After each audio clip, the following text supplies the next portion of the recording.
YouTube used to be the platform for creators, and in many ways, it still is. But right now, it's quietly becoming a landfill for AI-generated junk, or what's otherwise known as AI slop. It's the kind of content made by no one for no reason, except to game the algorithm and grab a few ad dollars, or in some cases, millions of ad dollars. When your success starts to impede on the chances of other people becoming successful, that's when it becomes a problem. Because what happens is the people taking the shortcuts are achieving success much quicker. And the people actually trying to grow at it organically, naturally, and all that, what happens is they face a lot of hardship. So they start to second guess themselves. And that's the moment where I wouldn't be surprised if incentives start to drift the other direction. The people that they were initially critiquing, they end up becoming them because they couldn't bear with the hardship of trying to grow naturally on the platform. This isn't a problem exclusive to YouTube. Spotify's being overrun with AI music. Twitter's flooded with bot accounts buying reach. And I don't even want to get started with what's going on Facebook or Instagram. AI slop is showing up in every niche, from gaming to music, movie trailers, true crime, and even business content.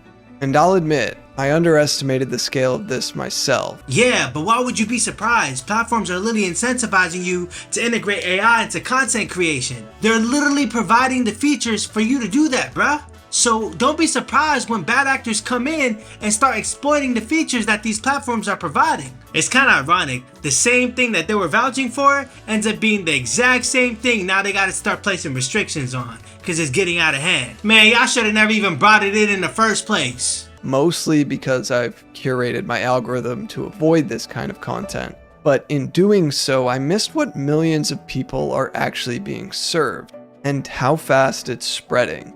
Right now, I believe the average person can't tell if certain videos are AI generated or not. Whether it's an AI voiceover behind a faceless channel, AI generated visual assets, or even AI generated music. It becomes a real problem when AI starts tampering with the news. Because at least in a news network, you have plenty of people checking each other. But when AI is tampering with the news, only one person is running the show.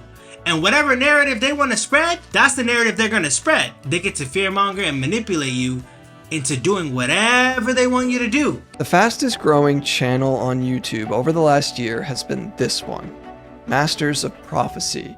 It went from a few hundred subscribers in February to over 31 million by June. This is according to Sherwood News. If you know anything about YouTube or a social media following in general, that stat is insane. Just for some context, it took Mr. Beast 6 years to reach 5 million subscribers, and then another 2 years to go from 5 million to 30 million.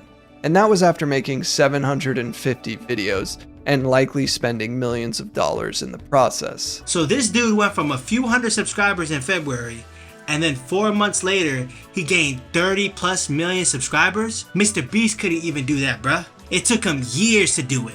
But this is the type of stuff that Walt Disney couldn't even write a story about, bruh, because it's so unbelievable. It's never heard of, bruh. That's crazy, man. That's literally what I was talking about earlier. That's how you get people to convert to the dark side. That's how you get people to literally become AI slop channels when they see results like this. Because it's mad tempting. I'm not going to do it, but there's some people that will. Now, this Masters of Prophecy channel achieved 31 million subscribers with less than 300 videos. And all of its content is AI generated. They post AI music videos, I guess, if you can call them that. But upon a closer look, it appears a lot of the comments appear to be bots themselves. And a lot of the views, well, let's just say they seem inorganic. I wouldn't really go as far as saying his AI comment section is filled with bots, because I would like to believe that YouTube heavily regulates against bot activity in the comment section and also when it comes to viewership. Now, I'm not saying there's no bot-related activity. I'm just saying it's probably a small percentage than what he sees it as. Also, at the same time, either people don't care they're subscribed to his channel, or probably think that it's made by a real creator, and it's real content. Shaking my head, man. Sherwood News also pointed this out, calling their growth, quote, suspicious, especially because the channel went from 300 subscribers to 100,000 in a single day, without new videos, shorts, or comments in that time. YouTube has a term for this kind of thing. They call it invalid traffic. And if YouTube determines a video is garnering invalid traffic, they can demonetize that video or in some cases, terminate the channel entirely. Anything that goes that fast is automatically going to be suspicious, because on YouTube, it takes a lot of time and effort to even grow a channel, let alone reach 30 million subscribers. And let's be honest, if they were able to achieve growth that fast within a 4-month span, I'm gonna be real with you, dog. If YouTube terminates them, they'll just go create different channels and have that same success repeated over again.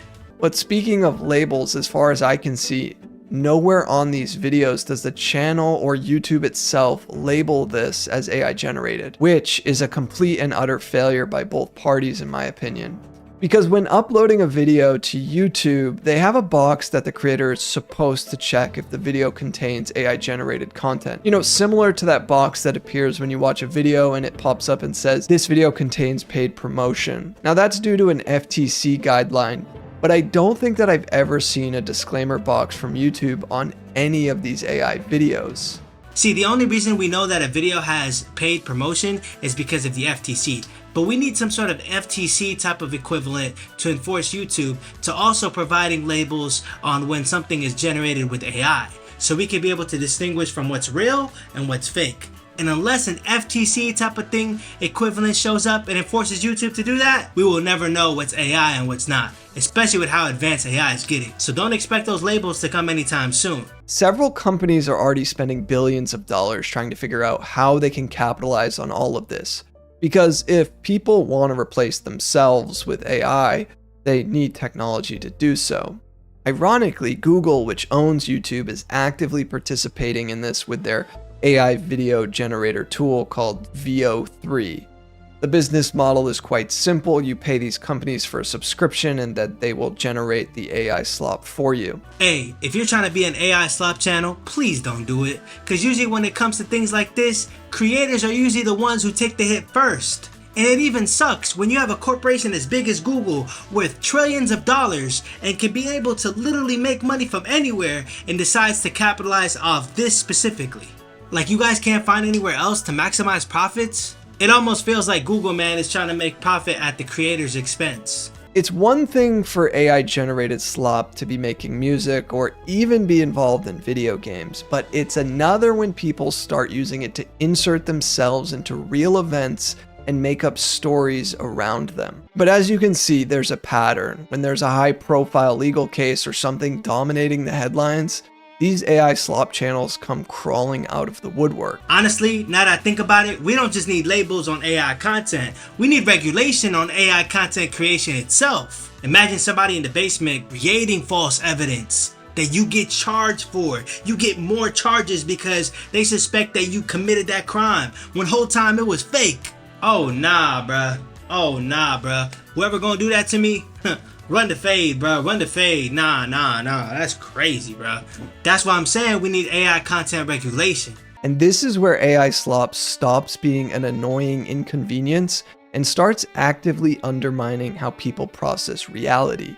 Because if fake content can mimic real news, insert itself into criminal trials, and rack up millions of views before YouTube even notices, where's the line anymore? I mean, you have to look at it from the perspective of who it affects. It affects the creators and it affects the consumers. The consumers are basically the viewers. And who's providing the features? Who's providing the features is the corporations. The corporations are providing these features, and like I said earlier, the bad actors are exploiting them and making AI slop. And as long as the corporations, their bottom line is not affected, they could care less. They'll probably still keep providing features and still keep enhancing those features, which would overall make the creator and the consumers, experience much worse. 404 Media highlighted a similar trend with AI generated true crime videos. These channels scrape Reddit threads and court records, and they feed them through a language model, they narrate them with a cloned voice, and they use AI generated video clips to make them look like they're from the 90s or the early 2000s when this fake crime took place. The videos show fake evidence, the stories are exaggerated, sensationalized, and outright fabricated. Yeah, peep that. The AI slop creator decided to make up some story from back in the days because they know that people wouldn't be able to verify whether it's true or false because of how old the story is. Dang, that's wild. You fooling them, but you're not fooling me. 404 highlighted how some of the top comments on the most popular videos were people speculating, assigning blame, and judging the made-up suspects. None of it was real. There was no sourcing, no accountability, just repackaged human suffering flattened into some sort of fake true crime algorithmic content. Now, one of the channels that they highlighted in the article was eventually terminated, but that doesn't solve this problem. Bro, imagine assigning blame to somebody who doesn't even exist and arguing in the comment section over a story that's not even true. It was fabricated, all made up. Come on, guys. Come on, people. Y'all gotta do y'all research. I don't care how old the story is. Best believe you're one Google search away or a few Google searches away to find out whether this is an actually true story or not, man. Damn, it's really that simple. Because new channels pop up constantly, and unless you already know how to spot them, I guess they can just blend in with other kinds of content on the platform. If AI Slop is going to exist on this platform, which I don't think it should, then YouTube needs to get a lot better at least labeling it clearly and consistently. They need to figure out a better way to moderate this, not just for creators, not just for their bottom line, and not even just for the platform,